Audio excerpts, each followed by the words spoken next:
আমাদের জীবনটা তো হয়ে গেছে আজকে নর্তকী, মদ্যপানা, বেহায়াপনা দ্বারা। আল্লাহর হাবিব বলছে না যে দুনিয়াতে এমন একটা সময় আসবে না রে ভাই, এমন একটা সময় আসবে চলন্ত আঙ্গার যেমন হাতের মধ্যে রাখা ইম্পসিবল, অসম্ভব, মানুষের ইমান থাকাটা অসম্ভব। আমাদের ট্রেডিশন আমরা হারিয়ে ফেলেছি, আমাদের রাজনীতি আমরা হারিয়ে ফেলেছি, আমাদের অর্থনীতিকে আমরা হারিয়ে ফেলেছি, আমাদের রাষ্ট্রনীতি আমরা হারিয়ে ফেলেছি, আমাদের সমাজনীতি আমরা হারিয়ে ফেলেছি, আমাদের পারিবারিক নীতি আমরা হারিয়ে ফেলেছি, এবং কি পর্যায়ক্রমে আমাদের ব্যক্তিত্ব নীতিও আমরা হারিয়ে ফেলেছি, শুধুমাত্র আল্লাহ তাআলার ধর্ম থেকে আমরা আজকে অনেক দূরে চলে আসার কারণে। আমরা সকলে এতক্ষণ কার প্রশংসা আদায় করলাম? কার? আল্লাহর প্রশংসা আদায় করলাম। যদি আল্লাহর প্রশংসা আদায় করি, আমাদের সওয়াব হবে না গুনাহ হবে? পৃথিবীর সমস্ত যত মানুষ রয়েছে, ইনসান রয়েছে, সবাই কি আল্লাহর প্রশংসা আদায় করতে পারে? পারে না, সবাই পারে না। এই পৃথিবীর অসংখ্য মানুষ থেকে আল্লাহ আমাকে আপনাকে মুসলমান বানিয়েছেন, আর মুসলমান বানানোর পরেও তো ততটুকু সামর্থ্য সময় হয় না যে আল্লাহর প্রশংসা আদায় করব। এই মুসলমান বানানোর পরে হাজারো মানুষ থেকে হাজারো কর্মব্যস্ততার মাঝে আল্লাহ তাআলা আমাদেরকে নির্বাচন করলেন আল্লাহ তাআলার প্রশংসা আদায় করতে। আবার আলহামদুলিল্লাহ বলতে পারি না? এই পৃথিবীতে আল্লাহ তাআলা যে আমাদেরকে সৃষ্টি করলেন, সৃষ্টি করার পর আল্লাহ তাআলা আবার দুঃখ প্রকাশ করলেন, ইয়া আইয়ুহাল ইনসানু মা গররাকা বিরব্বিকাল কারীম। হে দুনিয়ার মানুষ, শুনে রাখো, পৃথিবীর কোন জিনিস তোমাকে আমার থেকে বিরত রাখে, আমার কাছ থেকে দূরে রাখে? পৃথিবীর কোন জিনিস তোমাকে আমাকে ভুলিয়ে দেয়? বলো বান্দা। এই পৃথিবীর এমন কোনো বই নেই, অথবা এমন কোনো রাইটার, লেখক নেই যে বইয়ে লিখেছে যে কান রয়েছে শুনতে পাবে, চোখ রয়েছে দেখতে পাবে, মুখ রয়েছে কথা বলতে পারবে, মাথা রয়েছে মস্তিষ্ক ঠিক, পা রয়েছে হাঁটতে পারবে, হাত রয়েছে হাত দিয়ে কাজ করতে পারবে। অসংখ্য হাজারো হাজারো মানুষ রয়েছে যাদের চোখ আছে দেখতে পায় না। কথা বলুন। যাদের চোখ রয়েছে দেখতে পায় না, যাদের মুখ রয়েছে, যদি বলি ভাই আপনার নাম কি, আছে না নাই? যদি বলি যে ভাই আপনি কোথায় যাচ্ছেন, কানে শুনতে পায় না, পা রয়েছে হাঁটতে পারে না। এই অসংখ্য পৃথিবীর মানুষদের মধ্য থেকে আল্লাহ তাআলা আমাদেরকে সৃষ্টির সেরা বানালেন। সৃষ্টির সেরা বানালেন না? কত সুন্দর করে, আল্লাযী খলাকাকা ফাসাওয়াকা ফাআদালা। আমাদেরকে আল্লাহ কত সুন্দর করে চেহারা দান করলেন, কত সুন্দর করে আল্লাহ তাআলা আমাদেরকে মানব রূপে রূপান্তরিত করলেন। তারপর আদালত, আমাদেরকে আল্লাহ তাআলা দিমাগ দান করলেন, কিভাবে সমাজ পরিচালনা করতে হবে, কিভাবে রাষ্ট্র পরিচালনা করতে হবে, কিভাবে আমরা আমাদের পারিবারিক জীবন পরিচালনা করব, সবকিছু আল্লাহ আমাদেরকে শিক্ষা দিয়েছেন। এরপর আল্লাহ দুঃখ প্রকাশ করলেন, হে ইনসান মা গররাকা বিরব্বিকাল কারীম। এত সুন্দর তোকে আমি সৃষ্টি করেছি, তারপরও কোন জিনিস তোকে আমার পথ থেকে ভুলিয়ে দেয়, আমার পথ থেকে দূরে রেখে দেয়? হ্যাঁ, তোকে না আমি হাত দিয়েছি, এই হাতটা তো আমি তোকে দেই না চুরি করার জন্য, এই চোখটি দেই না যে আমি তোকে খারাপ পণ্য দেখবি, খারাপ সিনেমা দেখবি, এই যে পা দুটি দেই নাই তো তোকে তুই অসৎ কাজে হেঁটে হেঁটে যাবি, তোর মস্তিষ্কটা তো আমি তোকে ভালো দেই না যে তুই মস্তিষ্ক দিয়ে অপরের সম্পদ নষ্ট করবি, খারাপ কাজ করবি, খারাপ বুদ্ধি দিবি মানুষকে। তোকে আমি এমন মুখ দেই নাই যে মুখ দিয়ে তুই মানুষের ক্ষতি করবি, মানুষকে ঘাল মন্দ শক্ত বলবি। এই কারণে তোকে আমি অন্ধ পতঙ্গ দেই নাই। আমি তোকে দিয়েছি মা সুজুদিন, যারা সুজুদ করে তাদের সাথে আমাকে সুজুদ করার জন্য। এরপরও কি আমাকে ভুলে যাবি? এরপরও কি আমাকে ভুলে যাবি? তবে মুমিন বান্দারা কখনো আল্লাহকে বলতে পারে না। বলতে পারে, রাতের আঁধারে যারা সিজদাতে হয়, দু চোখের স্রোতে নদী যেন বয়। ঠিক কিনা? রাতের আঁধারে যারা সিজদাতে হয়, দু চোখের স্রোতে নদী যেন বয়। চলো না হাতছানি আসুক না যতই, চলো না হাতছানি আসুক না যতই, পিছনে ফিরে কবু চাই না। বলুন, যাদের হৃদয়ে আছে আল্লাহর ভয়, তারা কবু পথে ভুলে যায় না। আল্লাহর প্রেম ছাড়া এই দুনিয়ায় কারো কাছে কোনো কিছু চায় না, ঠিক কি না? যারা মুমিন এরা কখনো তার রব ব্যতীত কারো কাছে কোনো কিছু চায় না। রাত যখন গভীর হয়, আল্লাহর হাবিব বললেন, মুত্তাফাকুন আলাইহির হাদিস, আল্লাহর হাবিব সহিহ বুখারী এবং মুসলিমের বর্ণনা বললেন, রাত যত গভীর হয় বান্দার নিকট তার রব তত ঘনিষ্ঠ হয়ে যায়। রাত যত গভীর হয় তত আল্লাহ দুনিয়ার আসমানে আসতে থাকে, এসে দুনিয়ার সমস্ত মানুষদেরকে বলে যে বান্দা, দিনে না তুই টাকার অভাবে ছিলি, রোগে কষ্ট পেয়েছিলি, তোর না পারিবারিক সমস্যা, তোর না শারীরিক সমস্যা, তুই না দুনিয়াতে অনেক কষ্ট পাচ্ছিস, হ্যাঁ, আজকে তোর সম্মুখে আমি আসলাম। তোর মাথার উপরে যে একটা আসমান না, সামিয়ানা না, এটার মধ্যে আমি এসেছি। তোর কি লাগবে আমি তোকে সব দেব, কি লাগবে তোর আমি তোকে সব দেব। বান্দা যখন তখন চায়, আল্লাহর হাবিব বলেন, বান্দা যখন ইখলাসের সহিত আল্লাহ তাআলার কাছে গভীর রাতে উঠে চায়, আল্লাহ তাআলা তাকে দিতে লজ্জাবোধ করেন, না দিয়ে তাকে কখনো খালি হাতে ফিরিয়ে দেন না, না দিতে লজ্জাবোধ করেন। তিনি তো আমাদের রব, তিনি আমাদের আল্লাহ, তিনি আমাদেরকে সব কিছু দিচ্ছেন, সব কিছু দিচ্ছেন। আর কি লাগে ভাই, আর কি লাগে? আজকে যত রাত হচ্ছে মানুষ তত খারাপ পথে দিকে যাচ্ছে। আল্লাহর হাবিব সাল্লাল্লাহু আলাইহি সাল্লাম বললেন, হে দুনিয়ার মানুষ, হে দুনিয়ার মানুষ, শুনে রাখবে এমন একটা সময় আসবে তোমরা মদ না খেয়েও মাতাল হয়ে যাবে। বাচ্চারা চুপ, চুপ, খামোশ। আল্লাহর হাবিব বললেন, হে সাহাবীরা, আল্লাহ তাআলা তার হাবিবকে বলতেছেন, হে নবী, এমন একটা সময় আসবেন দেখবেন মানুষ দুনিয়াতে মদ খায় না, মদের মতো মাতাল হয়ে যাবে। ওয়া তারান নাসু সুকারা, মানুষ হাসরের ময়দানে মাতাল হয়ে যাবে। ওয়া মা হুম বিসুকারা, অথচ তারা মদ খায় নাই, তারা মদ খায় নাই, তারা ওই সময় মাতলামি করবে। কেন মাতলামি করবে জানেন? যে দুনিয়াতে যে মদ খাইছে না, দুনিয়াতে যে খারাপ কাজ করছে না, এই দুনিয়াতে যত কাজ করছে সব কাজের ফলাফল, সব কাজের যা যা আল্লাহ তাআলা তার সম্মুখে দিবে। কোনটা তার কাঁধে নেবে, কোনটা তার কাঁধে নেবে? এই যে ঘুষ খাইছে না, খারাপ কাজ করছে না, আল্লাহর হাবিব বললেন কি জানেন? যে ব্যক্তি দুনিয়াতে এক টাকা পরিমাণ ঘুষ খায়, অপরের সম্পদ গ্রহণ করে, অপরের সম্পদ গ্রহণ করে, হাসরের ময়দানে আল্লাহ কি করবেন? তার কাঁধের মধ্যে দুনিয়ার সমস্ত পাপের ফল তুলে দিবেন, দুনিয়ার সমস্ত পাপের ফল তুলে দিবেন। সাহাবীরা প্রশ্ন করলেন, ইয়া রাসূলুল্লাহ, সে তো দুনিয়াতে রড খাইছে, মাটি খাইছে, টাকা খাইছে, সম্পদ খাইছে, এতগুলো সম্পদ, এতগুলো বিষয়, এতগুলো জিনিস, এতগুলো আসবাবপত্র তার কাঁধে কিভাবে তুলে দেওয়া হবে? তার কাঁধ তো ছোট। আল্লাহর হাবিব বললেন, ওই দিন আল্লাহ তাআলা তার কাঁধটাকে উহুদ পাহাড় পরিমাণ বড় করে দিবেন, উহুদ পাহাড় পরিমাণ বড় করে দিবেন। তারপর বলবেন, তুই রড খাইছস, এ রড নিয়ে তোর কাঁধের উপরে দাঁড়ায় থাক, বাঁশ খাইছস, বাঁশ নিয়ে দাঁড়ায় থাক, গোশ খাইছস, গোশ নিয়ে দাঁড়ায় থাক, সুদ খাইছস, সুদ নিয়ে দাঁড়ায় থাক, সব কিছু নিয়ে যা কিছু করছস আজকে তা নিয়ে দাঁড়ায় থাক, তোকে ছাড় দেওয়া হবে না ভাই। এবার দেখুন তো আপনি কোন পথে হাঁটতেছেন, কোন পথে হাঁটতেছেন। মনে রাখবেন ভাই, মনে রাখবেন, বিবাহিত পুরুষ যদি জিনা করেন অথবা বিবাহিত নারী যদি জিনা করে, বিবাহিত পুরুষ যদি জিনা করেন অথবা বিবাহিত নারী যদি জিনা করে, পৃথিবীর কোনো আইনদাতা নেই যে তাদেরকে মৃত্যুর হাত থেকে রক্ষা করতে পারবে। শরীয়তের ইসলামের মাসালা আইন এটা হলো তাকে মৃত্যুদণ্ড, পাথর নিক্ষেপ করে হত্যা করা। যদি তাকে বাঁচাতে হয় তাহলে মুহাম্মদ সাল্লাল্লাহু আলাইহি সাল্লাম দুনিয়াতে আবার আসা লাগবে, আল্লাহর থেকে আইন নিয়ে আসা লাগবে, তারপর তাকে বাঁচাতে হবে। কত বড় পাপ যখন পুরুষ মহিলা জিনা করে, কত বড় পাপ ভেবে দেখুন তো, কত বড় পাপ ভেবে দেখুন। কিন্তু তার চাইতে বড় গুনাহ হলো যখন একজন ব্যক্তি 1 টাকা ঘুষ খায়, 1 টাকা সুদ খায়, 1 টাকা সুদ খায়। 1 টাকা সুদ খাওয়া মানে মায়ের সাথে 36 বার জিনা করার সমতুল্য। 1 টাকা সুদ খাওয়া মানে মায়ের সাথে 36 বার জিনা করার সমতুল্য। এখান থেকে কেউ তাকে কখনো ফেরাতে পারবে না।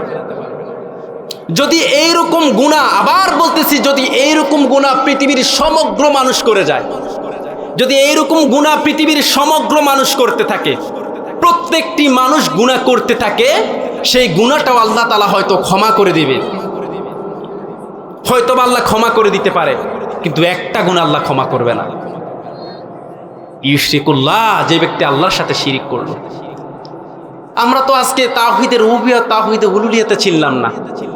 একত্ববাদে ছিলাম না, রবকে চিনলাম না, কার ইবাদত করি সেটা চিনলাম না। আমরা আলোচনা করে যাই, আমরা ওয়াজ শুনি, আমাদের বহুত এলেম রয়েছে, আমাদের বহুত আমল রয়েছে, বহুত আলোচনা শুনেছি। কি কাজে আসলো ভাই? যখন মাজার গিয়ে সিজদা করি, যখন মাজারে গিয়ে মাজার থেকে এরকম একটা হলুদ রঙের সুতা নিজের হাতে বাঁধি, যখন মাজারওয়ালার কাছে গিয়ে আমরা সন্তান কামনা করি, কি লাভ? কি লাভ ভাই? এই শাস্তি আল্লাহ ক্ষমা করবে না। কারণ কি? এটা আমি বলি নাই, আল্লাহ বলছে ইন্নাল্লাহা লা ইয়াগফিরু আন ইউশরাকা বিহি ওয়া ইয়াগফিরু মা দুনা যালিকা লিমান ইয়াশা। আল্লাহ তাআলা যদি আজকে মদকে হালাল করে দিত, আমাদের যুব সমাজ কখনো মদ খাইতো না, পানি খাইতো। আল্লাহ তাআলা যদি আজকে সুদ খাওয়াকে হালাল করে দিত, এ জাতি কখনো সুদ খাইতো না, এ জাতি ভালো ব্যবসা করে চলাফেরা করত। আল্লাহ তাআলা যদি গোশকে হালাল করে দিত, এই জাতি কখনো গোশ খাইতো না, এই জাতি ভালোভাবে চলতো।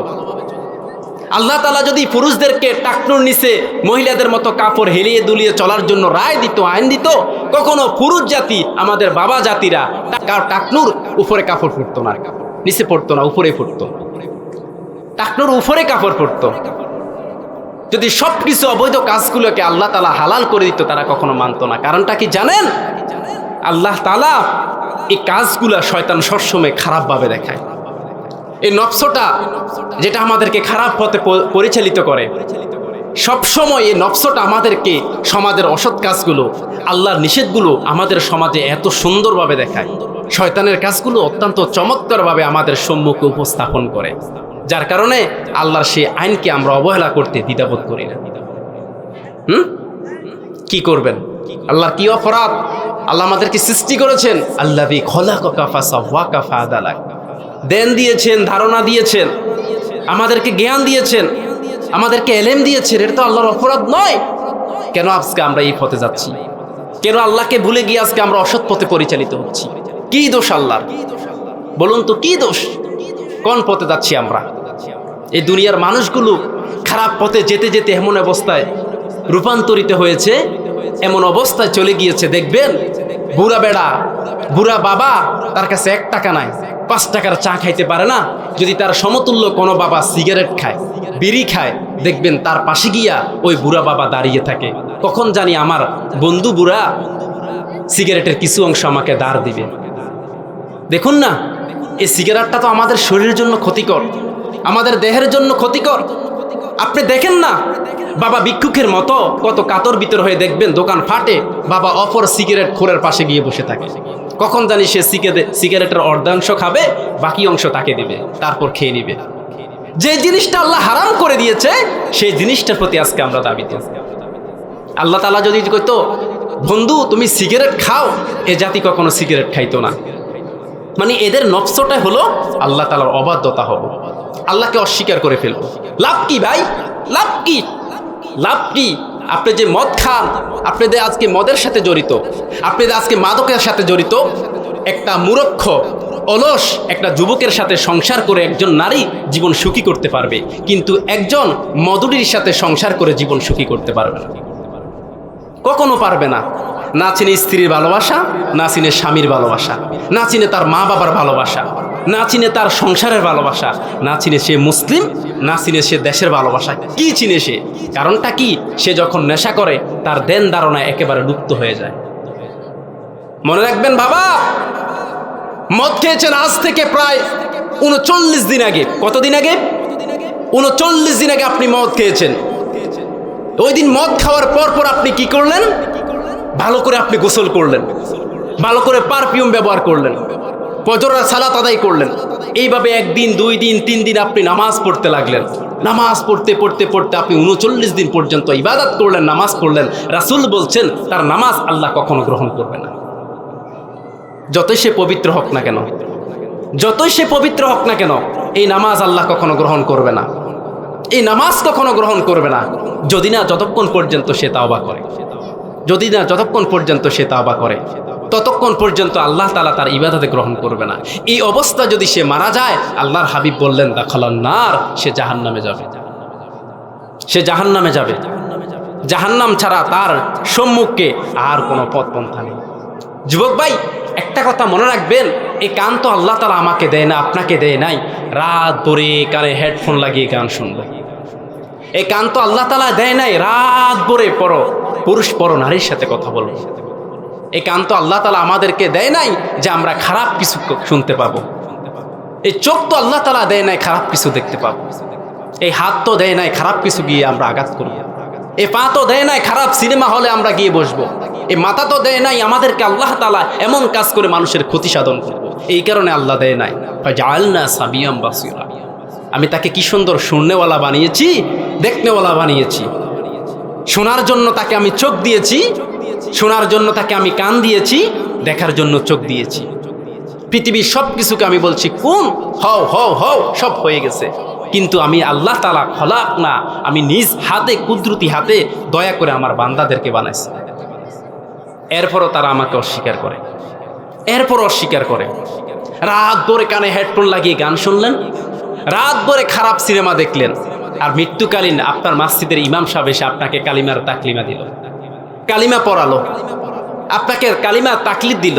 এরপর আপনি হয়ে গেলেন জান্নাতি। জান্নাত তো আপনার বাবার জায়গা না। জান্নাতে কোনো একর কয়েক শতক কয়েক গন্ডা জায়গা আমি আপনি কিনে রাখি নেই যে সেখানে গেলে আল্লাহ জান্নাতটা দিয়ে দেবে। কেউ কিনে রাখে নাই। সারা জীবন বড় তো খারাপ কাজ করছি, সারা জীবনটা বড় খারাপ কাজ করছি। এখন এই পর্যায়ে এসে বললাম যে আমি জান্নাতি, কারণ মৃত্যু পর্যায়ে আমাকে আমার মসজিদের ইমাম সাহেবে কালিমা পড়িয়েছে। আল কলম মাদ্রাসার ছাত্ররা আমার বাড়িতে গিয়ে কোরআন তেলাওয়াত করেছে। আল কলম মাদ্রাসার শিক্ষকরা গিয়ে আমাকে কালিমা পড়িয়েছে। এখন তো আমি জান্নাতি, যদিও তার আগে গান শুনেছি, মদ খাইছি, কারণ আমার জীবনের শেষ অবস্থা তো কালিমা। রাসূল সাল্লাল্লাহু আলাইহি সাল্লাম বলছেন লাকিনা মাউতাকুম লা ইলাহা ইল্লাল্লাহ। কে যদি জীবনের শেষ অবস্থায় কালিমা পড়ে সে জান্নাতি। এত সহজ, এত সহজ। জীবন কাটাইছি তো আমরা নর্তকী আর জাহান্নামী কিছু দেখে, এখন কিভাবে জান্নাত পেয়ে যাবে? জান্নাত তো আমার বাবার জায়গা না। যদি বাবার জায়গা হইতো তাহলে নামাজও পড়তাম না, আমিও ক্রিম শেভ করতাম, আমিও ক্রিম শেভ করতাম, আমিও কানে দুল লাগাইতাম, চুলগুলো লম্বা কইরা চুলের মধ্যে আমি একটা বেনি ফুটাইতাম, পায়ের মধ্যে পায়ের নিচে টাকনুর নিচে কাপড় পরতাম, মাথার মধ্যে কারুকাজ লাগাইতাম, শরীরের মধ্যে মেয়েদের মতো জীর্ণ শীর্ণ কত রঙের কাপড় পরতাম, যদি জান্নাতটা আমার বাবার কিনা হইতো। কিন্তু জান্নাতটা তো আমার বাবার কিনা না, যে আপনি মৃত্যুর পরে আমি জান্নাতটা পাই যাব। এটা বাবার কিনা না যে ওয়ারিশ সূত্রে আমি পেয়ে গেছি, এটা আমার বাবার কিনা না। জান্নাত পাইতে হলে বাবাও দিতে পারবে না, নেতাও দিতে পারবে না, মসজিদের সভাপতিও দিতে পারবে না, কোনো মাদ্রাসার শিক্ষকও দিতে পারবে না, আলেমও দিতে পারবে না, হাফেজও দিতে পারবে না, নিজের আমলটা দিতে পারবে না। এবার আপনার পথ সম্মুখে আল্লাহ দেখিয়ে দিলেন ফাজআলনা সামিয়াম বাসীরা। আমি তাকে দিয়েছি শোনার জন্য কান, দেখার জন্য চোখ। এইবার সে কি করবে তার ইচ্ছা, এইবার সে কি করবে তার ইচ্ছা। প্রতিদিন আল্লাহ ডাকে মানুষকে, প্রতিদিন ডাকে, প্রতিদিন ডাকে, যা বান্দা আমার নফরমানি করস, একটু মায়া হয় না? একটু মায়া হয় না? ইয়ালামুনা মা তাফআলুন কিরামান কাতিবিনা ইয়ালামুনা মা তাফআলুন।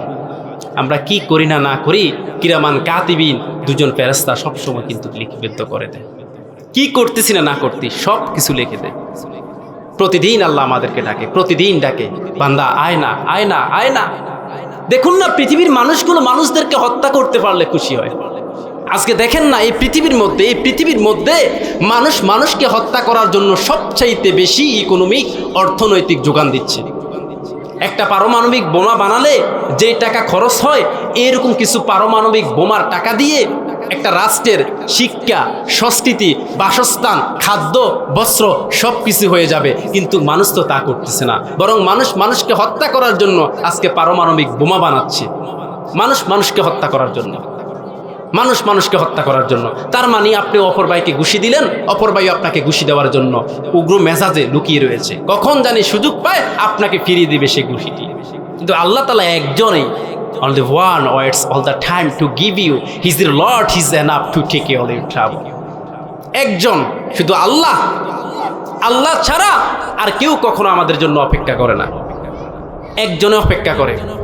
তুই আমার সাথে, নফসের সাথে আমার সাথে জুলুম করছস, আমার সাথে জুলুম করছস, যত বড় অন্যায় করস না কেন, এই দুনিয়ার জমিন থেকে সামিয়ানা পর্যন্ত না, ৭ আসমান ৭ জমিন পর্যন্ত যদি বরপূর্ণ তোর আমলে পাপ থাকে, জাহান্নামের আমল নামা থাকে, যদি একবার আমার নিকট তওবা করছ আমি ক্ষমা করে দেব। আর কি লাগে, আর কি লাগে?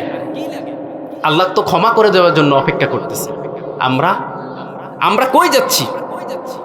আমরা আজকে সুদ খাচ্ছি, ঘোষ খাচ্ছি, যা ইচ্ছা তাই করতেছি, বেপরদাভাবে চলতেছি।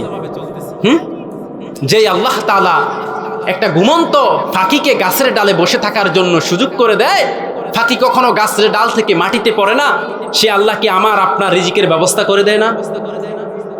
দিতে পারে না? কোনো ফাঁকির কি আমাদের মতো বিল্ডিং এ রড সিমেন্টের বাড়ি আছে? বলুন বাবা, আছে? এই যুবক ভাই বলুন, আছে? নাই। কোনো ফাঁকির তো আমাদের মতো কাঠকে বাড়ি, ইউক্লিপ্টার ঘাসের প্রোপাইল টিনের কোনো ঘর বাড়িও নেই। কোনো হোটেলও নেই যে সেখানে রাত্রি যাপন করবে। কোনো ফাঁকির নেই। এরপরও সেই ফাঁকিটা রাত্রিবেলা যখন ঘুমায় গাছের ডাল থেকে পড়ে না, সকালবেলা খালি পেটে বের হয়, সন্ধ্যাবেলায় বরপূর্ণ ফ্যাট নিয়ে তার গাছের ডালে আবার ফিরে আসে।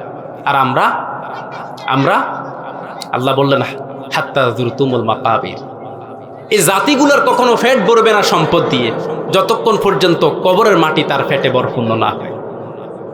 হবে না কখনো। আমরা কই যাচ্ছি? আমাদের অবস্থান কোথায়? আমাদের পথ কোথায়? আমরা তা আজকে ভুলে গেছি। কই যাব ভাই? তওবা করলে আল্লাহ তো আমাদেরকে দূরে ঠেলে দিবে না। তওবা করলে আল্লাহ দূরে ঠেলে দিবে না। শুনুন ভাই, তওবা কেমন জানেন? তওবা কেমন জানেন?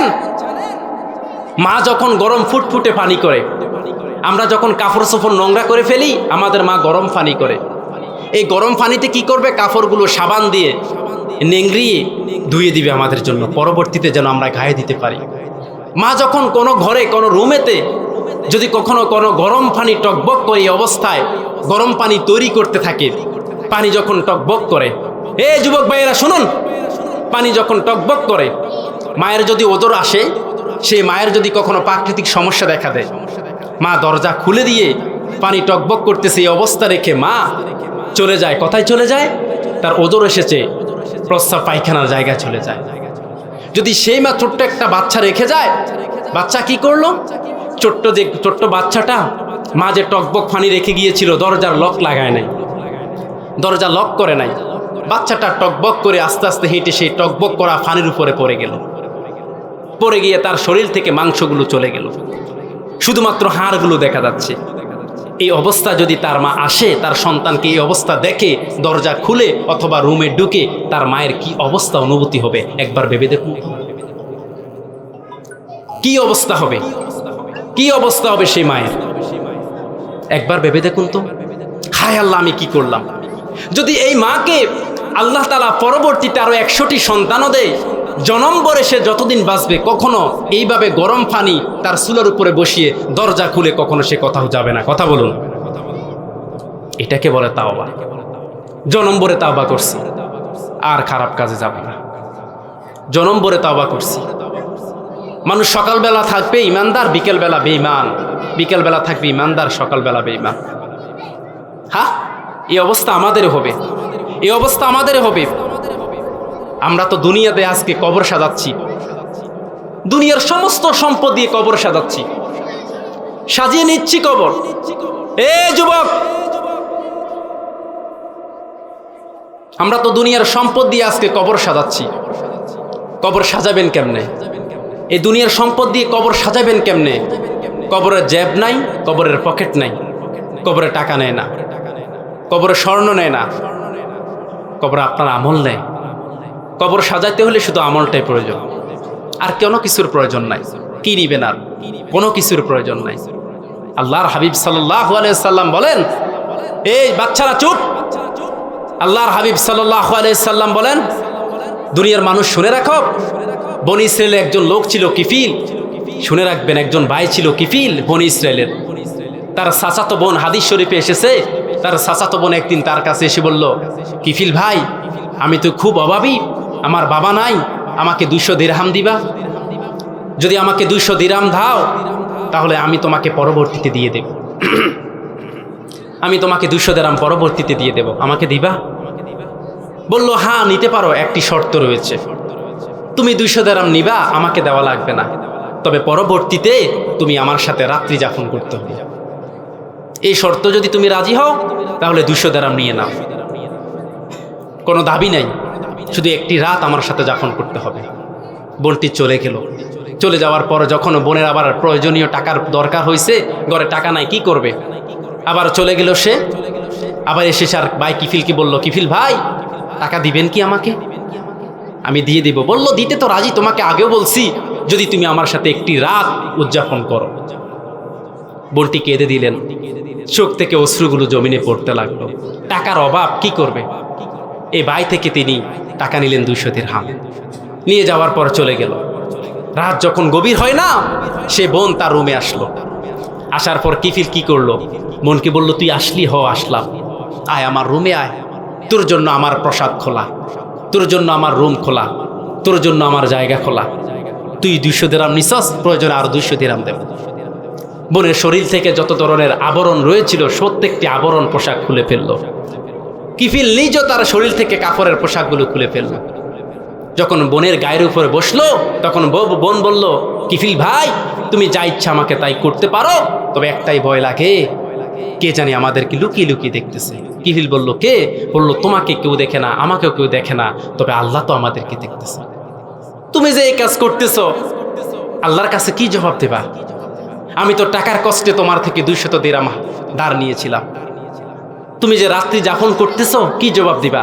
সে কিফিল বলল, হাদিস শরীফে আল্লাহর হাবিব বলেন, সে কিফিলের শরীর থেকে পোশাকগুলো ছিল না, তার বোন চাচাতো বোনের গায়ের পোশাকগুলো ছিল না, উলঙ্গ ছিল, উলঙ্গ ছিল। এই অবস্থা থেকে যখন কিফিলের বোন চাচাতো বোন এই কথা বলল, কিফিল সাথে সাথে আল্লাহ তাআলার কাছে তওবা করে বলল, আল্লাহ যদি দুনিয়ার কেউ নাও দেখে, আপনি তো আমাকে দেখতেছেন, আপনি তো দেখতেছেন না, বোন চলে যা, তুই তোর কোনো ক্ষতি করব না, যে 200 দিরহাম আমার থেকে নিছস এই 200 দিরহামও লাগবে না, চলে যা তুই, চলে যা তুই, 200 দিরহাম লাগবে না। রাত্রিবেলা চাচাতো বোন চলে গেল নিজের রুমে, চলে গেল নিজের বাসায়। রাত যখন গভীর হয়েছে কিফিলের ঘুম আসলো, তওবা করে ঘুমিয়ে পড়লো যে আল্লাহ আমি আর খারাপ কাজ করব না। রাত গভীর হলো, সে ঘুমিয়ে পড়ল। সকালবেলা যখন দুনিয়ার মানুষগুলো ঘুম থেকে উঠলো, মুয়াজ্জিন আযান দিল, আসসালাতু খায়রুম মিনান নাওম, দুনিয়ার মানুষ ঘুম থেকে উঠো, কারণ ঘুমের চাইতে নামাজ উত্তম। দুনিয়ার মানুষগুলো উঠে গেল, সূর্য উদিত হলো, মোরগ ডাকে, ফাঁকি ডাকে, নিস্তব্ধ ধরণীটা কেন জানি একেবারে আলোয় অবাসিত হয়ে গেল। কিন্তু কিফিল ঘুম থেকে উঠে না। সবাই বলল, কিফিল সকাল হয়ে গেল, ভোর হয়ে গেল, অন্যদিন তো তুমি খুব ভোর ভোর ঘুম থেকে উঠো, আজকে কেন ঘুম থেকে উঠে না? কি হয়েছে? দরজায় নক করে, দরজায় টোকা লাগায়, কিন্তু ঘুম থেকে উঠে না। রাত গভীর হয়ে গেল, তখন তো তুমি ঘুমাইছো, এখন উঠো না কেন? সকাল তো হয়ে গেল, ঘুম থেকে উঠো না কেন? এইবার 2 একবার 3 বার 4 বার বাড়ির প্রতিবেশী সবাই বলতে লাগলো, উঠো না কেন, উঠো না কেন, সমস্যা কি? দেখলো যে ঘুম থেকে উঠলো না। তারপর বলল তার দরজাটা ভেঙে দেখি তো। দরজাটার মধ্যে তারা এক ধরনের বড় হাতুড়ি দ্বারা বাড়ি মারলো। বাড়ি দেওয়ার সাথে সাথে দরজা ভেঙে গেল।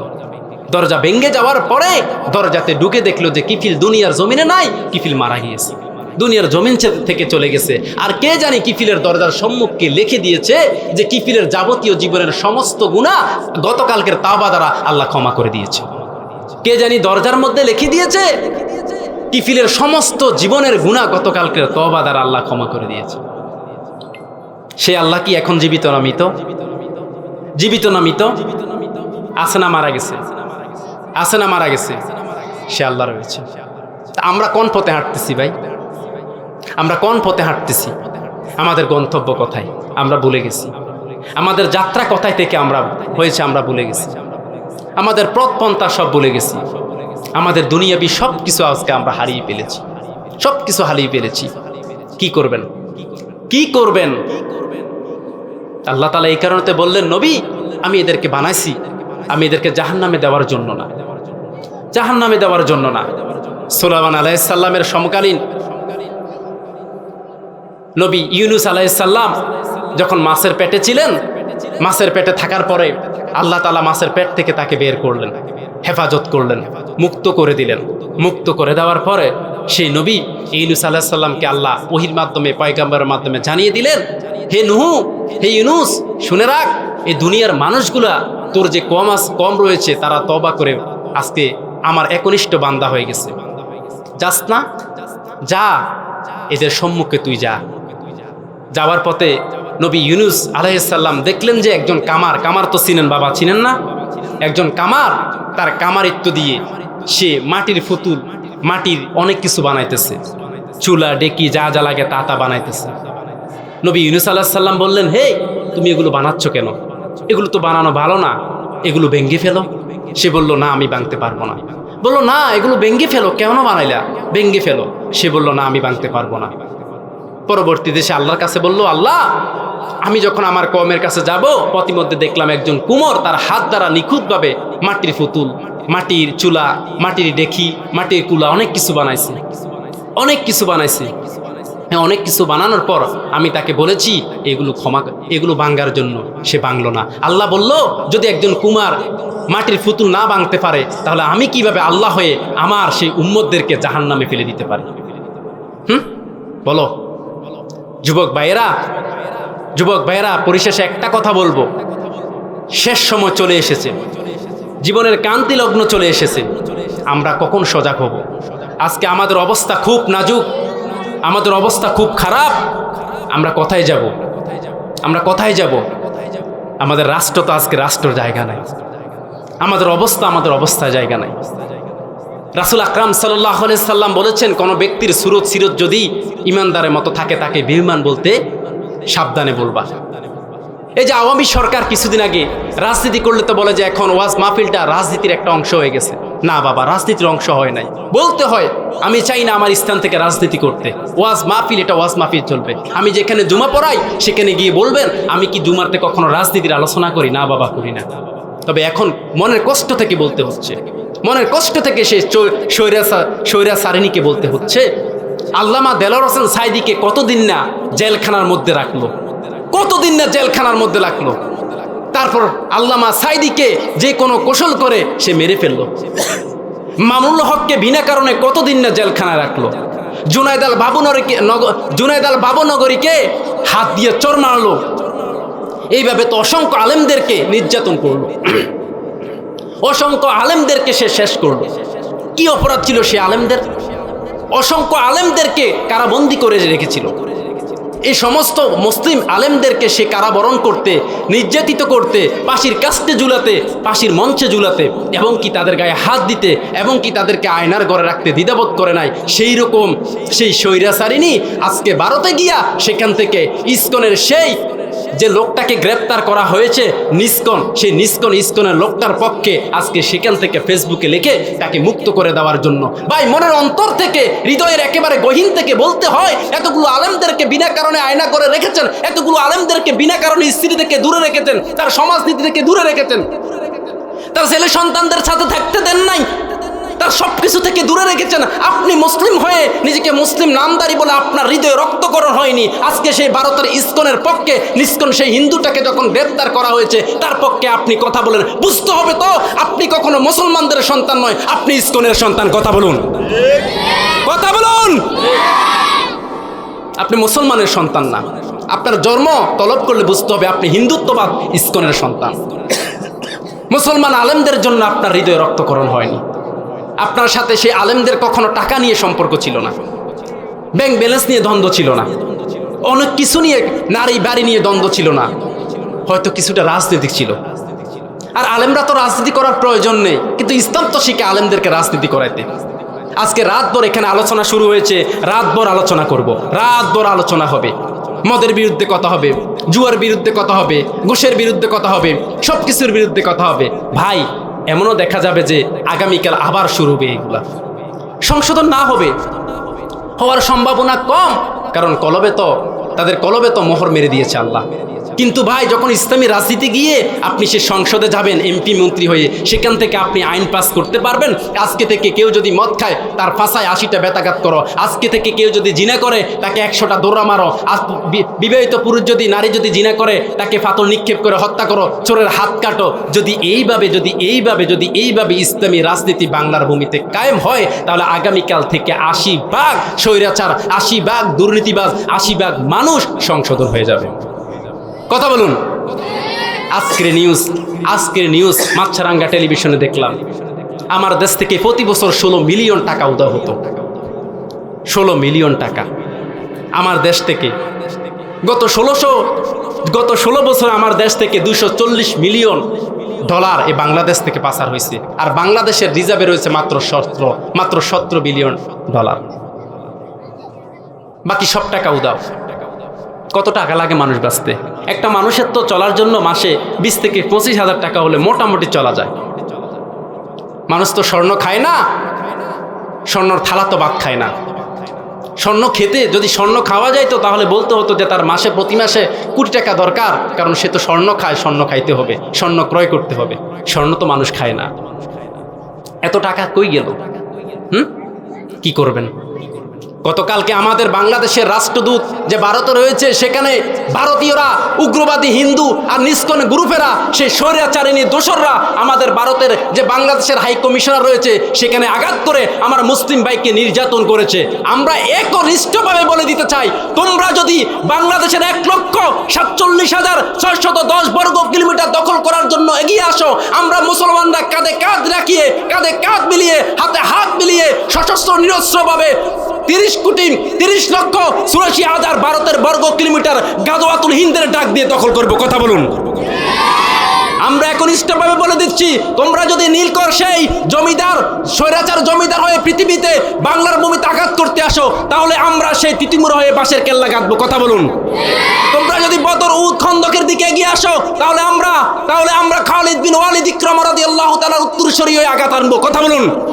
তোমরা যদি চট্টগ্রামের নদী বন্দর দখল করতে আসো, তাহলে স্পেনের মতো তারেক বিন জিয়াদের আক্রমণে আমরা আক্রমিত করব। কথা বলুন, ঠিক কিনা? পারবা না, পারার সম্ভাবনা নেই।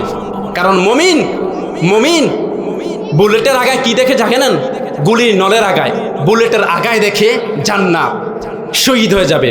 আর কাফের মুশরিক বেঈমান মুনাফিকরা গুলির নলের আগায়, বুলেটের আগায় দেখে মৃত্যু, তার সন্তান, তার সম্পদ, তার সম্মান, তার দুনিয়া, সে নিজে। মুমিন কখনো তা দেখে না। মুমিন সব সময় দেখে যে আমি মারা গেলে বুলেটের আগে আমার জান্নাত রয়েছে, আমি মারা গেলে আমার বুলেটের আগে আমার জান্নাত রয়েছে। আল্লাহ তাআলা এই বিষয়গুলো আমাদেরকে বোঝার তৌফিক দান করুক। সকলে বলি আমিন। আমার দেশকে আল্লাহ রক্ষা করুক। সকলে বলি আমিন। আমার দেশ যদি রক্ষা হয়, আমরা রক্ষা পাবো। আর আমাদেরকে রক্ষা করবেন কে?